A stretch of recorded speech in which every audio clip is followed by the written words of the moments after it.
das stufenlose Fendt Vario Getriebe. The continuously variable Fendt Vario transmission made its public debut at the International Agritechnica Fair in 1995, 30 years ago.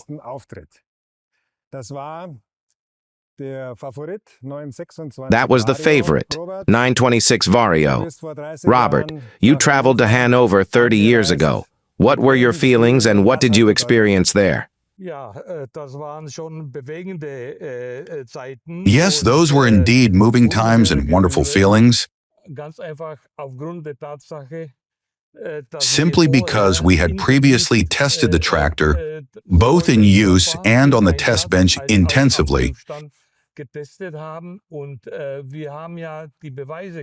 we had the proof that it works, and that in itself is the ultimate in tractor transmission construction. So heading to Hanover with confidence. Exactly. And what were your experiences there? Yes,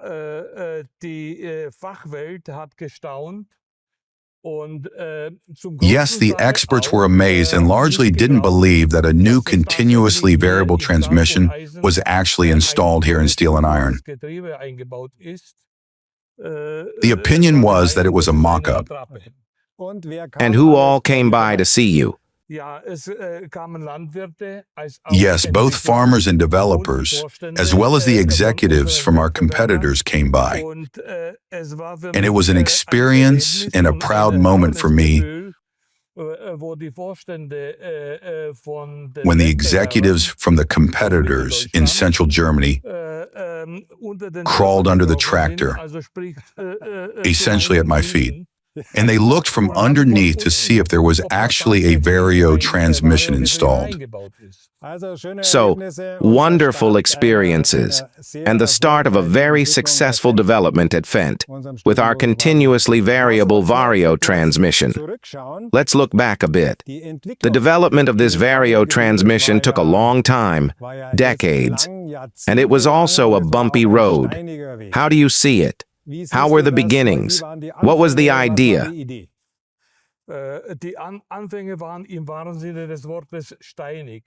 beginnings were literally bumpy, not just for us, the small group that started the development back then, but especially for Mr. Marshall. The Vario transmission is closely associated with the name Marshall. Marshall was a Markt-Oberdorf native and an employee in tractor development.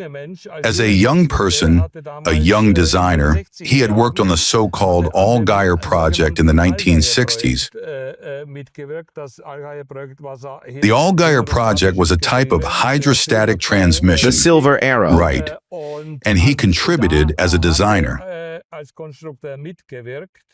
In 1967, the development was discontinued, and looking back, without being mean or snippy, a purely hydrostatic transmission will never catch on in tractor construction or for vehicles that require very high traction capacity.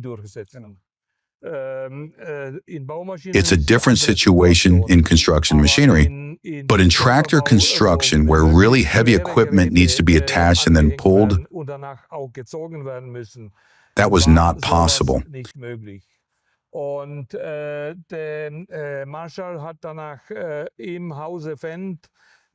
And then Marshall, who was responsible for the hydraulic design of the machining tools in the Fendt toolmaking department, left that area.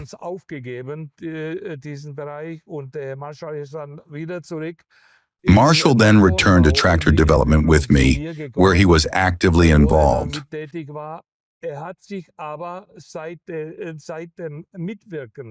However, since his involvement in the Allgaier project, he was working on the concept of a continuous variable transmission, literally day and night. In May 1972, he saw the swiveling axial piston pump, and it clicked for him. He said, "Now I've got it." These units, with their inclined axis, high pressures, large angles, plus the power splitting, marked the birth of the Vario transmission.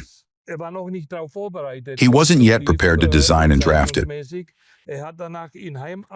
He then converted his garage into a design office and worked there day after day, evening after evening.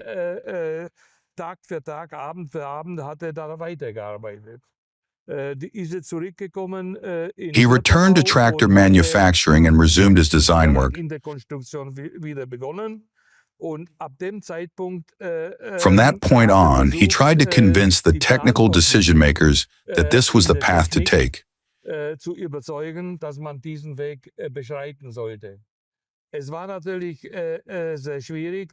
was naturally very difficult, because this was in the mid-1980s when the focus in transmission manufacturing for tractor producers was on synchronized transmissions and power shift transmissions. The trend was moving towards partial power shifting and full power shifting. So promoting a continuously variable transmission, a Vario transmission, was quite bold. It didn't bear much fruit.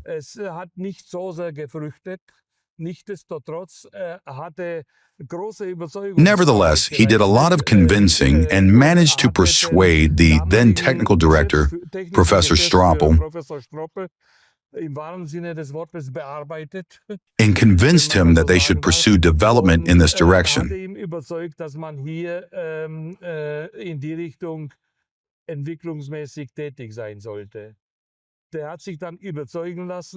He was eventually convinced and had the construction and development of the first prototype of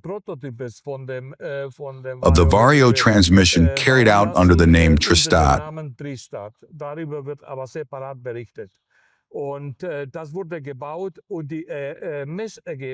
It was built, and the test results both in the vehicle and on the test bench were truly astonishing and promising. And that was essentially the reason for Professor Stroppel to establish a small department to properly develop the development of the Vario transmission. And you were the leader? I was the leader of the small group. We started with 3 people, including Mr. Heindel and Mr. Marshall.